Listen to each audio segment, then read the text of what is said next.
আজকের হোলসেল দাম নিয়ে সেকেন্ড হ্যান্ড বাইক শোরুমে চলে এসেছি সুন্দরবন বাইক পয়েন্ট, যেখানে আমরা পেয়ে যাবেন মার্কেট থেকে সরাসরি 20,000 টাকার ডিসকাউন্ট মার্কেট থেকে। বড় গাড়ি 20,000, ছোট গাড়ি 10,000 ওকে, গাড়ি ডিসকাউন্ট। ফাইন্যান্স অ্যাভেলেবেল, 1 বছর ইঞ্জিন ওয়ারেন্টির সাথে। দাদা RC 200 কোন সাল কি দাম?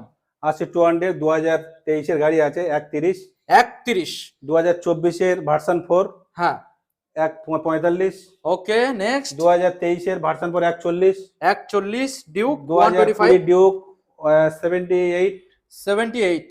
আচ্ছা, অ্যাপাঞ্জার আপনার হয়ে যাবে 48, 48 Yezdi Yezdi 90, 90, royal Enfield royal Enfield 135, 138, Okay. 135 হয়ে যাবে। তো মোটামুটি যারা দাদা গাড়ি কিনবে সরাসরি আমাদের বন্ধুদের আসতে সরাসরি হচ্ছে কোথায়? সুন্দরবন বাইক পয়েন্ট, সোনাকালী বাজার, আচ্ছা, ক্যানিং থেকে যারা আসবে, হ্যাঁ। শিয়ালদাতে যারা আসবে ক্যানিং নামবে, ক্যানিং থেকে গার্ড করে নেবো। সঙ্গে গিফট কি কি সঙ্গে পাচ্ছে? তেল, হেলমেট, গাড়ি ঢাকা দেওয়া কভার, চাবি রিং। Okay, thank you.